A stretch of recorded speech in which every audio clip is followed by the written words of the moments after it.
عليه ونعوذ بالله من شرور أنفسنا ومن سيئات أعمالنا من يهده الله فلا مضل له ومن يضلل فلا هادي له وأشهد أن لا إله إلا الله وأشهد أن محمدا عبده ورسوله أرسله بالحق بشيرا ونذيرا وداعيا إلى الله بإذنه وسراجا منيرا. أعوذ بالله من الشيطان الرجيم من همزه ونفخه ونفسه. بسم الله الرحمن الرحيم. يا أيها الذين آمنوا اتقوا الله حق تقاته ولا تموتن إلا وأنتم مسلمون. يا أيها الناس اتقوا ربكم الذي خلقكم من نفس واحدة وخلق منها زوجها وبث منهما رجالا كثيرا ونساء واتقوا الله الذي تساءلون به والأرحام إن الله كان عليكم رقيبا. يا أيها الذين آمنوا اتقوا الله وقولوا قولا سديدا يصلح لكم أعمالكم ويغفر لكم ذنوبكم ومن يطع الله ورسوله فقد فاز فوزا عظيما. أما بعد فإن خير الحديث كتاب الله وخير الهدي هدي محمد صلى الله عليه وسلم وشر الأمور محدثاتها وكل محدثة بدعة وكل بدعة ضلالة وكل ضلالة في النار. فأعوذ بالله من الشيطان الرجيم. قاف والقرآن المجيد بل عجبوا أن جاءهم منذر منهم فقال الكافرون هذا شيء عجيب أئذا متنا وكنا ترابا ذلك رجع بعيد قد علمنا ما تنقص الأرض منهم وعندنا كتاب حفيظ بل كذبوا بالحق لما جاءهم فهم في أمر مريج. وقال الله سبحانه وتعالى وقرآن الفجر إن قرآن الفجر كان مشهودا. رب اشرح لي صدري ويسر لي أمري واحلل عقدة من لساني يفقه قولي رب زدني علما رب زدني علما رب زدني علما.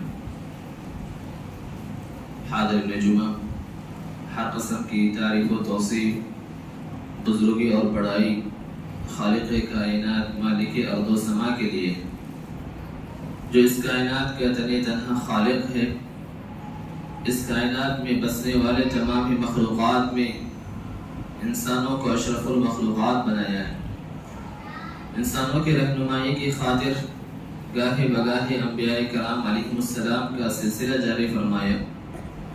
درود و سلام کا نزول ہو انبیاء کرام علیہم السلام پر، خصوصاً ہمارے آخری نبی جناب محمد رسول اللہ صلی اللہ علیہ وسلم پر، جن کی بدولت ہم تک صحیح دین اور صحیح اسلام پہنچا.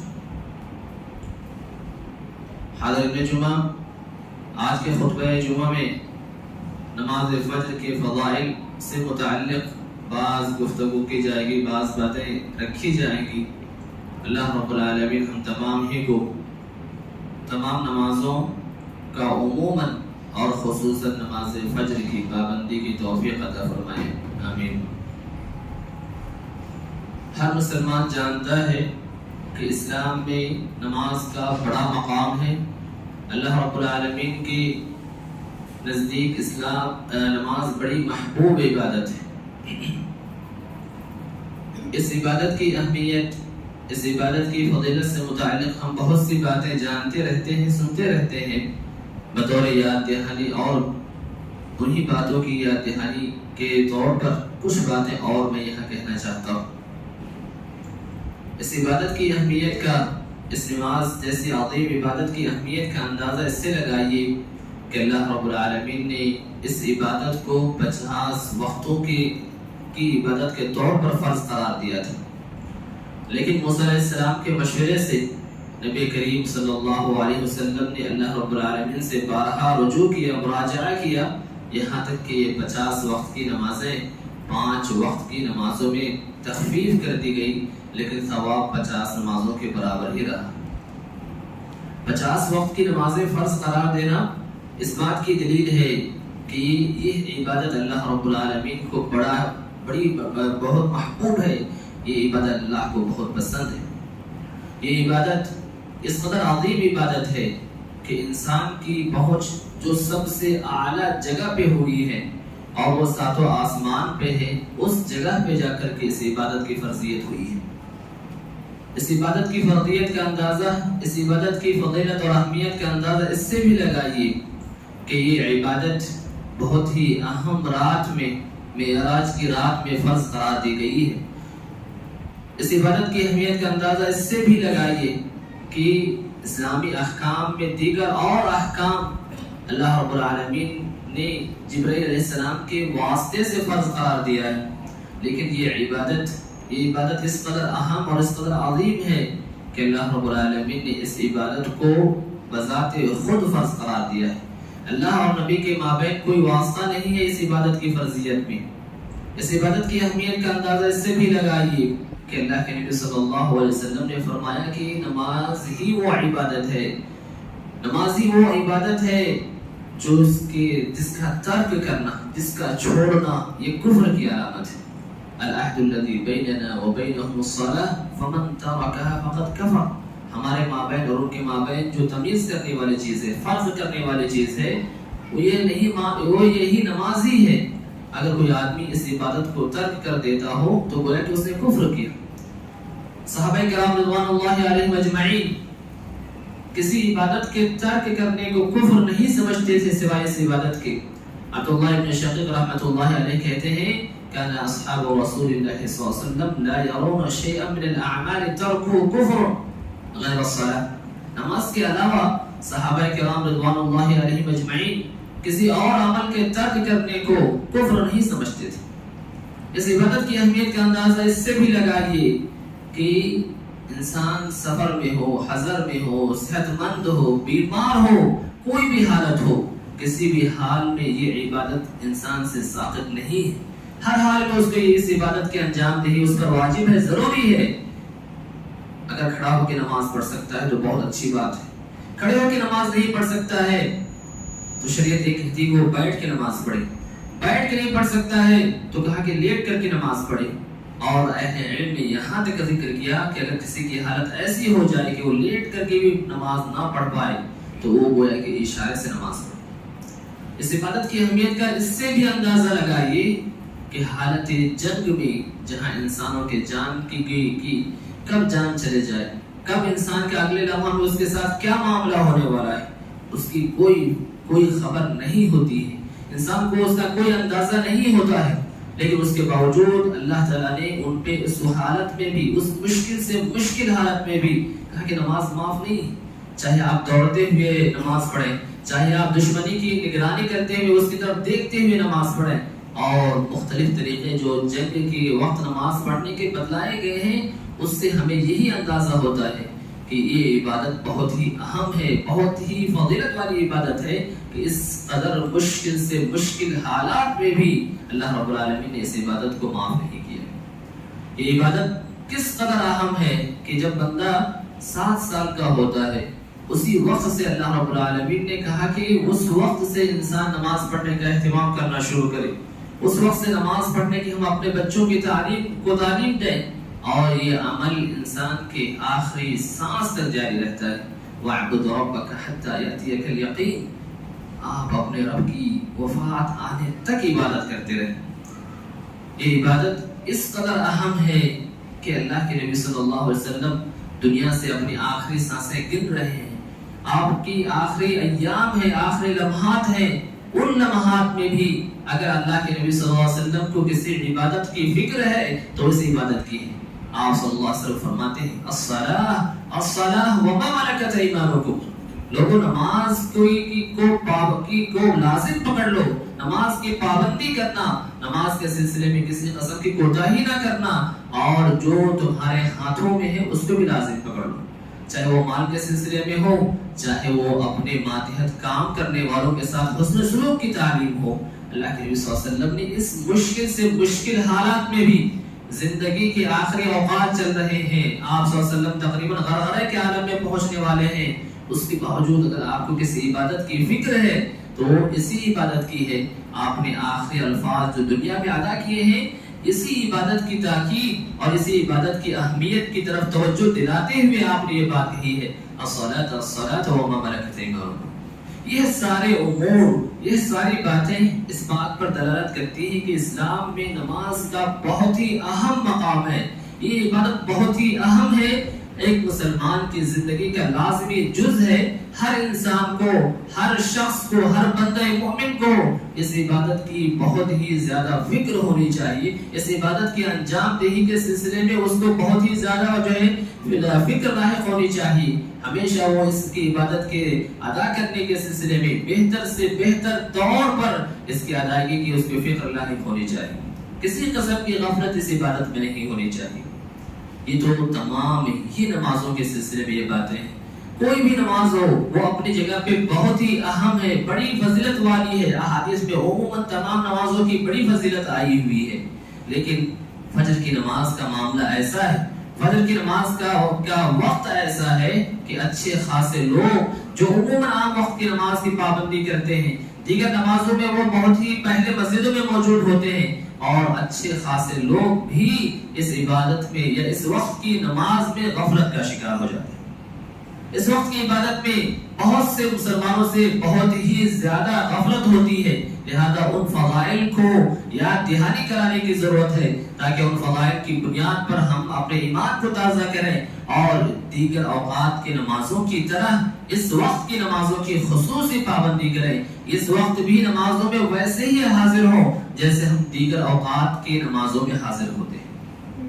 احادیث میں اللہ کے نبی صلی اللہ علیہ وسلم نے اس نماز کی بڑی فضیلت بتلائی ہے، انہی فضائل میں سے ایک فضیلت یہ ہے کہ آپ صلی اللہ علیہ وسلم نے فرمایا جو شخص فجر کی نماز کی اور عشاء کی نماز کی باجماعت پابندی کرتا ہے، ایسے شخص کے لیے قیام اللیل کا ثواب لکھا جاتا ہے، تہجد پڑھنے کا ثواب لکھا جاتا ہے۔ آپ صلی اللہ علیہ وسلم فرماتے ہیں من صلی العشاء فی جماعت فکأنما قام نصف اللیل ومن صلی الفجر فی جماعت فکأنما صلی اللیل کلہ۔ جس آدمی نے عشاء کی نماز جماعت کے ساتھ پڑھی تو گویا کہ اس نے آدھی رات قیام کرنے کا ثواب پا لیا، اور جس آدمی نے فجر کی نماز باجماعت ادا کی گویا کہ اس نے پوری رات نماز پڑھنے کا ثواب حاصل کر لیا۔ تہجد کی نماز کا اپنی جگہ بڑا مقام ہے۔ تہجد کی نماز اللہ کے نبی صلی اللہ علیہ وسلم نے ہمیشہ زندگی بھر اس عبادت کی پابندی کی ہے۔ صلحاء نیک لوگ فرض نمازوں کے ساتھ ساتھ اس نماز کا خصوصی اہتمام کرتے ہیں، لیکن اس کے باوجود تہجد کی نماز نفل نماز ہی کی قبیل سے ہے، اور شریعت کا ایک قاعدہ کلیہ ہم سب کو اچھے سے یاد ہونا چاہیے، وہ یہی ہے کہ فرض نماز کے مقابلے میں کسی بھی نفل نماز کی کوئی وہ مقام نہیں ہوگا، وہ جو ہے فضیلت حاصل نہیں ہوگی جو فضیلت کسی فرض نماز کی ہے۔ اس اہمیت کو آپ اس واقعے سے سمجھیے کہ عمر رضی اللہ تعالیٰ عنہ ایک مرتبہ فجر کی نماز میں گویا کہ وہ حاضری لے رہے تھے، دیکھ رہے تھے کہ کون موجود ہے کون موجود نہیں ہے۔ آپ رضی اللہ تعالیٰ عنہ نے سلیمان نامی ایک تابعی کو مسجد میں غائب پایا، یعنی وہ اس دن اس نماز میں موجود نہیں تھے۔ آپ رضی اللہ تعالیٰ عنہ اپنے کسی کام سے بازار جاتے ہیں تو بازار اور مسجد کے مابین ہی ان کا گھر پڑتا ہے۔ عمر رضی اللہ تعالیٰ عنہ ان کی خیریت دریافت کرنے، ان کو اس معاملے میں تنبیہ کرنے کے خاطر ان کے گھر پہنچتے ہیں۔ ان کی والدہ سے ملاقات ہوتی ہے، سلیمان کے بارے میں پوچھتے ہیں کہ وہ کیا ہے، کیا معاملہ ہے ان کا، کیا حالت ہے ان کی، کیوں وہ فجر کی نماز میں غیر حاضر رہے ہیں، فجر کی نماز میں آئے نہیں۔ ان کی والدہ جواب دیتی ہے کہ وہ رات میں قیام اللیل کا اہتمام کر رہے تھے، وہ تہجد پڑھ رہے تھے، تہجد پڑھنے کی وجہ سے ان کی آنکھیں لگ جاتی ہیں اور وہ باجماعت فجر کی نماز میں حاضر نہیں ہو پاتے۔ عمر رضی اللہ تعالیٰ عنہ کہتے ہیں کہ ایک آدمی نفل نمازوں کا اہتمام کرتا ہو، اس سے کہیں زیادہ افضل ہے، اس سے کہیں زیادہ بہتر ہے کہ میں فجر کی نماز میں باجماعت حاضر رہوں کہ میں نفل نماز رات بھر قیام کرتا رہوں۔ رات بھر اگر میں تہجد کی نماز پڑھتا رہا ہوں تو مجھے جو ثواب ملے گا اس سے کہیں بہتر یہ ہے کہ میں باجماعت فجر کی نماز کا اہتمام کروں۔ اسی لیے اللہ کے نبی صلی اللہ علیہ وسلم کی ایک مشہور حدیث ہے جس کا مفہوم یہ ہے کہ اللہ تعالیٰ کی قربت حاصل کرنے کی خاطر انسان جو بھی راستہ اختیار کرتا ہے، جو بھی راہ اپناتا ہے، ان تمام طریقوں اور راستوں میں اللہ کا فرض کردہ، اللہ کا واجب کردہ طریقہ ہی اللہ کو بہت زیادہ محبوب ہے۔ تو نفل نمازوں کی اپنی جگہ اہمیت ہے، لیکن اگر نفل نمازیں ہماری فرض کی ادائیگی میں کوتاہی کا سبب بنے تو ایسی صورت میں نفل نمازوں کو ترک کر کے فرض کے ادائیگی کی فکر ہونی چاہیے۔ اسی طریقے سے جو فضائل اللہ کے نبی صلی اللہ علیہ وسلم نے فجر کی نماز کے بتلائے ہیں وہ یہ ہے کہ اگر ہم فجر کی نماز کی پابندی کرتے ہیں، قیامت کے دن جہاں ہمیں روشنی کی ضرورت ہوگی، جہاں تاریکیوں میں ہمیں روشنی کی ضرورت ہوگی، ایسے جگہوں میں یہ نمازیں ہمارے لیے روشنی کا سبب بنے گی۔ اللہ کے نبی صلی اللہ علیہ وسلم فرماتے ہیں بشر المشائین فی الظلم الی المساجد بالنور التام یوم القیامہ۔ آپ اللہ کے نبی صلی اللہ علیہ وسلم سے کہتے ہیں کہ آپ خوشخبری سنا دو ان لوگوں کو جو تاریکیوں میں مسجدوں کی طرف جو ہے چل کر کے جاتے ہیں نماز پڑھنے کی خاطر، نماز ادا کرنے کی خاطر، کہ انہیں قیامت کے دن مکمل روشنی حاصل ہوگی۔ تاریکیوں میں جانے کا مطلب یہ نہیں ہے کہ آدمی اندھیرے ہی میں جائے، تاریکی میں جانے کا مقصد اور مفہوم یہ ہے کہ جو رات کی نمازیں ہوتی ہیں، جو اندھیرے کے وقت کی نمازیں ہوتی ہیں، ان نمازوں کے لیے چل کر کے جانا، ان نمازوں کا اہتمام کرنا، یہ انسان کے لیے کل قیامت کے دن روشنی کا سبب بنے گا۔ اور ہمیں کل قیامت کے دن بالخصوص صراط مستقیم کو پار کرنے کی خاطر روشنی کی ضرورت ہے۔ صراط مستقیم کو اندھیرے پہ نصب کیا جائے گا اور جہنم پہ نصب کیا جائے گا۔ ہم جانتے ہیں کہ انسان اپنے اعمال کے مطابق نہایت ہی تیزی سے گزرتے جائیں گے، اور جس کا عمل جتنا ہی عمدہ ہوگا وہ اپنے عمل کے مطابق وہاں پہ جو صراط پار کرتا چلا جائے گا۔ یہاں روشنی کی ضرورت ہوگی۔ ظاہر بات ہے کہ اس قسم کی جگہوں پہ روشنی چاہیے تو ہمیں ان نمازوں کا خصوصی اہتمام کرنا چاہیے۔ فجر کی نماز کے فضائل میں سے یہ بھی ہے کہ یہ دنیا اور دنیا میں موجود تمام چیزوں سے بہتر ہے۔ آپ صلی اللہ علیہ وسلم نے فجر کی 2 رکعت سنتوں کی جو فضیلت بتلائی ہے وہ نفل نماز ہے۔ اگر نفل نماز کی اگر وہ فضیلت ہو سکتی ہے تو اس سے کہیں زیادہ فضیلت فرض نماز کی ہونی چاہیے۔ آپ صلی اللہ علیہ وسلم نے فجر کی 2 رکعت سنتوں کے سلسلے میں کیا فرمایا؟ رکعتا الفجر خیر من الدنیا وما فیہا۔ فجر کی 2 رکعت سنتیں دنیا اور دنیا میں موجود تمام چیزوں سے افضل ہے، تمام چیزوں سے بہتر ہے۔ اگر یہ 2 رکعت نفل نماز کی فضیلت ہے تو ہم نے ابھی سنا کہ فرض کی فضیلت اس سے کہیں زیادہ ہوتی ہے، اس سے کہیں زیادہ وہ نمازیں فرض نمازیں اہم ہوتی ہے۔ اگر 2 رکعت نفل نمازوں کی یہ فضیلت ہے تو ہم اندازہ لگائیں کہ فرض کی فضیلت کا کیا عالم ہوگا۔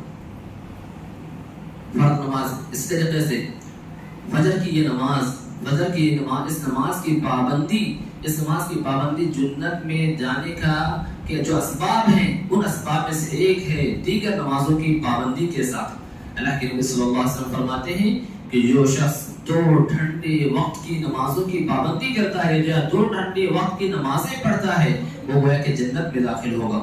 اسی طریقے سے ایک حدیث میں آپ صلی اللہ علیہ وسلم نے فرمایا کہ جو آدمی سورج کے طلوع ہونے سے پہلے اور سورج کے ڈوبنے کے بعد کے نمازوں کی پابندی کرتا ہے ایسا شخص کبھی جہنم میں داخل نہیں ہو سکتا ہے، ایسا شخص جہنم میں جائے گا نہیں۔ مطلب یہ ہوا کہ ان نمازوں کا اہتمام کرنا، ان نمازوں کی پابندی کرنا، فجر کی نماز ہو اور اس روایت کے اعتبار سے مغرب کی نماز ہو، ان دونوں نمازوں کی پابندی ہمیں دیگر نمازوں کے اہتمام کے ساتھ ساتھ جنت میں لے جانے والی اور جہنم سے نجات دلانے والی ہے۔ اور ہر شخص کو قیامت کے دن جہنم سے نجات کی ضرورت ہے اور جنت میں داخلے کی ضرورت ہے، لہذا ہمیں ان نمازوں کا خصوصی اہتمام کرنا چاہیے۔ فجر کی نماز کی پابندی اور اس کے بعد اپنی جگہ پہ بیٹھے رہنا، تسبیح و تحمید کا اہتمام کرنا، ذکر و اذکار کا اہتمام کرنا یہاں تک کہ سورج طلوع ہو جائے۔ وقت کے ختم ہونے کے بعد، ممنوعہ وقت کے ختم ہونے کے بعد اگر ہم 2 رکعت نماز پڑھتے ہیں تو ایسی صورت میں اللہ کے نبی صلی اللہ علیہ وسلم نے فرمایا کہ ہمیں ایک مقبول حج، یعنی کہ وہ حج جو قبول کیا جاتا ہو اور عمرے کا مکمل ثواب دیا جائے گا۔ انسان حج اور عمرے کی سعادت حاصل کرنے کی خاطر بہت ہی زیادہ مال و دولت خرچ کر کے پہنچتا ہے، لیکن اللہ کے نبی صلی اللہ علیہ وسلم نے ہمیں یہ طریقہ بھی بتلایا ہے کہ اگر ہم اس ثواب کو پانا چاہتے ہیں، حج کے ثواب کو پانا چاہتے ہیں، عمرے کے ثواب کو پانا چاہتے ہیں، تو گویا کہ اللہ تعالیٰ جس کی ہمتیں اونچی کرے وہ روزانہ بھی یہ ثواب پا سکتا ہے۔ اسی طریقے سے کم انسان کی کوشش ضرور ہونی چاہیے کہ وہ مہینے میں، ہفتے میں، کم سے کم جو ہے سال میں یا حسب استطاعت ضرور اس بات کی کوشش کرے کہ وہ فجر کی نماز پڑھنے کے بعد اپنے جگہ پہ بیٹھا رہے، ذکر و اذکار کا اہتمام کرے، قرآن کی تلاوت کا اہتمام کرے، سورج کے طلوع ہونے کے 10 سے 15 منٹ کے بعد 2 رکعت نماز پڑھ لے تو گویا کہ مکمل حج اور عمرے کا ثواب پا سکتے ہیں۔ کتنی بڑی فضیلت ہے، کتنی بڑی فضیلت ہے۔ ہم اس فضیلت کو پانے کی خاطر ضرور کوشش کریں، یا تو روزانہ کوشش کریں یا ہفتے میں کوشش کریں۔ اللہ تعالیٰ اس کی ضرور ہمیں توفیق عطا فرمائے۔ اسی طریقے سے فجر کی یہ نمازیں، فجر کی نماز پڑھنے والا اللہ رب العالمین کے ذمے میں چلا جاتا ہے، اللہ رب العالمین کی خصوصی نگرانی ہوتی ہے اس پہ۔ فجر کی نماز کی پابندی کرنے والے شخص سے چھیڑ چھاڑ کرنے والے کے لیے خیر نہیں ہے۔ اللہ کے نبی صلی اللہ علیہ وسلم نے فرمایا کہ جو فجر کی نماز پڑھتا ہو ایسا انسان اللہ کے ذمے میں ہے۔ کوئی آدمی اس کو اگر ناحق تکلیف پہنچاتا ہے تو اللہ رب العالمین اس سے اپنے ذمے کا سوال کرے گا، اور اللہ تعالیٰ جس سے اپنے ذمے کا سوال کر لے اسے قیامت کے دن پکڑ لے گا اور اسے منہ کے بل جہنم میں جو ہے ڈال دے گا۔ تو گویا کہ یہ ایک عظیم فضیلت ہے جو فجر کی نماز کی پابندی کرنے والے شخص کے لیے حاصل ہوتی ہے۔ فجر کی نماز کی یہ پابندی نفاق سے برات کی علامت ہے۔ اللہ کے نبی صلی اللہ علیہ وسلم مسجد میں نماز فجر سے فارغ ہوئے اور پوچھا اشاہد فلان، کیا فلاں آدمی مسجد میں حاضر ہے؟ فلاں آدمی مسجد میں حاضر ہے، فلاں آدمی مسجد میں حاضر ہے۔ 3 لوگوں کا نام لے کر کے اللہ کے نبی صلی اللہ علیہ وسلم نے سوال کیا۔ صحابہ کرام نے تینوں کے حق میں کہا کہ تینوں موجود نہیں۔ تب آپ نے فرمایا کہ یہ نمازیں، عشاء کی نماز اور فجر کی نماز کے بارے میں فرمایا کہ یہ نمازیں منافقین کے حق میں بڑی ہی مشکل نمازیں ہیں۔ اگر وہ جان لیں کہ ان دونوں نمازوں میں کیا فضیلت ہے، ان دونوں نمازوں کا کیا مقام ہے، تو ایسی صورت میں وہ رینگتے ہوئے مسجدوں کو تشریف لائیں گے۔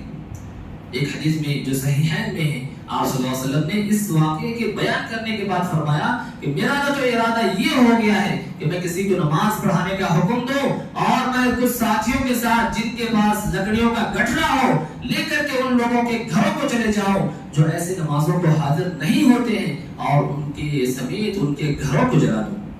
نماز سے پیچھے رکھنے کے سلسلے میں آپ صلی اللہ علیہ وسلم نے کتنی سخت بات ان لوگوں کے حق میں فرمائی ہے کہ جہاں یہ نفاق کی علامت ہے وہیں پہ کہا کہ ایسے لوگوں کے گھروں کو جلا دینے کا میرا ارادہ ہے، لیکن آپ صلی اللہ علیہ وسلم نے ایسا نہیں کیا۔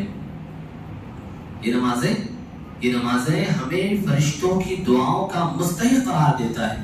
مسند احمد کی روایت میں ہے، آپ صلی اللہ علیہ وسلم فرماتے ہیں کہ جو شخص فجر کی نماز پڑھتا ہے اور اپنی جگہ پہ بیٹھا رہتا ہے فرشتے ان کے حق میں دعائیں کرتے رہتے ہیں، اللہم اغفر لہ، اللہم ارحمہ، اے اللہ ان کو معاف کر دیں، اے اللہ ان پہ رحم کریں۔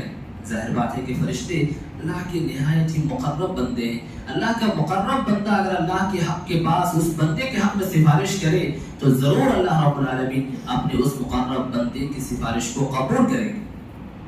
فجر کی یہ نماز شیطان کا گرہ کھلنے کا ذریعہ ہے۔ مشہور حدیث ہے، آپ صلی اللہ علیہ وسلم نے فرمایا کہ جب بندہ سو جاتا ہے تو شیطان ہر انسان کے گردن پہ 3 گانٹھ لگاتا ہے۔ انسان سونے کے بعد اگر سونے کے بعد جاگنے کی دعا پڑھتا ہے 1 گانٹھ کھل جاتا ہے، وضو کرتا ہے 2سرا گانٹھ کھل جاتا ہے، نماز پڑھ لیتا ہے تو 3 گانٹھ کھل جاتے ہیں۔ اس کا فائدہ یہ ہوتا ہے کہ دن بھر وہ نشیط ہوتا ہے، ایکٹیو ہوتا ہے، چست ہوتا ہے، وہ گویا کہ بہت ہی اپنے اندر خوشی محسوس کرتا ہے۔ لیکن اگر اس قسم کی باتیں نہیں ہوتی ہیں، جاگ نہیں پاتا ہے، دعا کا اہتمام نہیں کرتا ہے، نماز کو جماعت کے ساتھ ادا نہیں کرتا ہے، اس کے برعکس معاملہ یہ ہوتا ہے کہ ایسا شخص دن بھر سست اور کاہل اور خبیث النفس رہتا ہے۔ مگر یہ نمازیں، فجر کی نماز اللہ تعالیٰ کے پاس ہمارے حق میں تعریف کرانے اور ہمارے حق میں گواہی دلانے کا سبب ہے۔ فجر کی نماز میں اور عصر کی نماز میں فرشتوں کی تبدیلی ہوتی ہے اور اللہ تعالیٰ اپنے فرشتوں سے سوال کرتے ہیں تم نے میرے بندے کو کس حال میں چھوڑا ہے؟ فرشتے کہتے ہیں کہ جب ہم ان کے پاس پہنچے تب بھی وہ نماز پڑھ رہے تھے، جب ہم ان کے پاس سے لوٹ کر کے آئے تب بھی وہ نماز پڑھ رہے تھے۔ یہ نمازیں، فجر کی یہ نماز اللہ رب العالمین کی دیدار کے اسباب میں سے ہے۔ آپ صلی اللہ علیہ وسلم نے فرمایا کہ تم اپنے رب کا ایسے ہی دیدار کرو گے جیسے کہ 14ویں کے چاند کو دیکھنے میں کسی قسم کی تکلیف محسوس نہیں ہوتی ہے۔ اگر تم چاہتے ہو یہ اللہ کا دیدار حاصل ہو جائے تو تمہیں سورج کے طلوع ہونے سے پہلے اور ڈوبنے کے بعد کی نمازوں کی پابندی کرنی چاہیے۔ یہ سارے فضائل اس بات پر دلالت کرتے ہیں کہ یہ نماز اور بالخصوص فجر کی نماز اللہ کے پاس بہت ہی اونچا مقام رکھتا ہے۔ اللہ کے پاس اس نماز کی بڑی اہمیت ہے، لیکن ہم میں سے بہت سے لوگوں سے اسی نماز میں غفلت ہوتی ہے۔ بہت سے لوگ یہ بہانہ کرتے ہیں کہ ہم اس وقت جاگ نہیں پاتے ہیں۔ اللہ کے نبی صلی اللہ علیہ وسلم نے ہماری رہنمائی اس معاملے میں بھی کی ہے کہ ہم کیسے فجر کے وقت بآسانی جاگ سکتے ہیں۔ بہت سی ترکیبیں اہل علم نے ذکر کی ہے، ان میں سے ایک مشہور ترکیب یہ ہے کہ آپ صلی اللہ علیہ وسلم کے بارے میں ہم سنتے اور جانتے ہیں کہ آپ صلی اللہ علیہ وسلم عشاء کے بعد فوراً سو جانے کا اہتمام کرتے تھے۔ آپ صلی اللہ علیہ وسلم عشاء کے بعد فوراً سو جایا کرتے۔ اگر آپ کو کوئی کام نہ ہوتا، غیر ضروری باتوں میں آپ وقت ضائع نہیں کیا کرتے تھے، اپنا ٹائم پاس نہیں کیا کرتے تھے، رات دیر تک جاگنا آپ کی یہ عادت نہیں تھی۔ ہم میں سے ہر شخص اس مسئلے میں اپنی عادت کا جائزہ لے کہ وہ نبی کریم صلی اللہ علیہ وسلم کی سنت کا کتنا پابند ہے، کتنی اس کی زندگی میں آپ صلی اللہ علیہ وسلم کی سنت کا اہتمام ہے۔ ظاہر بات ہے کہ آدمی جب عشاء کے بعد فوراً سو جائے گا، نیند بآسانی مکمل ہو جائے گی، تہجد کے لیے بھی جا سکتا ہے۔ اگر نہ جاگ پایا تو فجر کی نماز کے لیے بآسانی وہ وقت پہ جاگا ہوا موجود ہوگا۔ اسی طریقے سے وہ ترکیب جس کی بنیاد پر انسان بآسانی فجر میں جاگ سکتا ہے کہ اگر دن میں اس کو قیلولہ کرنے کی توفیق ملی تو کم سے کم جتنے وقت کے لیے وہ قیلولہ کر سکتا ہے کم سے کم اس کا اہتمام کرے۔ اس سے جو نیند کے کا حصہ ہوگا وہ کچھ نہ کچھ حصہ ضرور مکمل ہوگا اور انسان فجر میں بآسانی جاگ پائے گا۔ اسی طریقے سے ہم اپنے ایمان کو، اپنے یقین کی کیفیت کو مضبوط کریں، اپنے یقین کی کیفیت کو جو ہے تقویت دیں کہ اگر یہ ایمان اور یقین کی کیفیت اگر ہمارے یہاں موجود ہے، مضبوط ہے، تو ایسی صورت میں ہم بآسانی جاگ سکتے ہیں۔ ہم میں سے بہتوں کو یہ تجربہ ہوا ہوگا کہ رات کے آخری حصے میں اگر سفر کرنا ہو یا رات کے آخری حصے میں کسی کی استقبال کرنا ہو تو ایسی صورت میں یا تو ہمیں نیند ہی نہ آئے، اور اگر نیند آ بھی جائے تو وقت سے پہلے ہی 12 انسان کی نیند کھلتی رہتی ہے۔ اگر واقعی اس قسم کی اگر ہمیں فکر ہو کہ ہمیں فجر کی پابندی کرنی ہے تو ضرور انسان انشاءاللہ وہ اس وقت پہ ضرور جاگ جائے گا۔ فجر کے لیے جو ترکیبیں کر سکتے ہیں ان میں سے الارم لگانا بھی ہے۔ آج ہر شخص کے ہاتھ میں موبائل ہے، آدمی وہ الارم لگائے لیکن اپنے پاس نہ رکھے، اپنے سے دور رکھ دے تاکہ اس کو جاگنے میں آسانی ہو۔ اسی طریقے سے وہ ترکیب جس کی بنیاد پر انسان بآسانی فجر میں حاضر ہو سکتا ہے وہ یہ ہے کہ دوسروں کی مدد لے، بالخصوص وہ لوگ جو پابندی کے ساتھ فجر کی نماز میں موجود ہوتے ہیں، ان سے درخواست کرے کہ وہ ان کو فون کر دیا کریں یا ان کے گھر کا بیل بجا دیا کریں تاکہ وہ جاگ جائیں اور بآسانی فجر کی نماز میں حاضر ہو سکیں۔ اور اسی طریقے سے ان وسائل کو اپنانے کے ساتھ ساتھ اللہ رب العالمین سے توفیق کا بھی طلب کرے، کیونکہ اللہ جب توفیق نہ دے تو انسان کو توفیق نہیں مل سکتی ہے۔ لہذا ہم ان تمام وسائل کو اختیار کریں، ان فضائل کو اپنے ذہن میں رکھیں اور ان فضائل کو پانے کی خاطر ضرور ہر قسم کے وسائل کو اختیار کر کے اس نماز میں حاضر ہو کر کے ان فضائل کے ہم مستحق قرار پائیں۔ اللہ رب العالمین سے دعا ہے کہ اللہ تعالی ہمیں ضرور اس کی توفیق دے۔ آمین۔ سبحان ربک رب العزت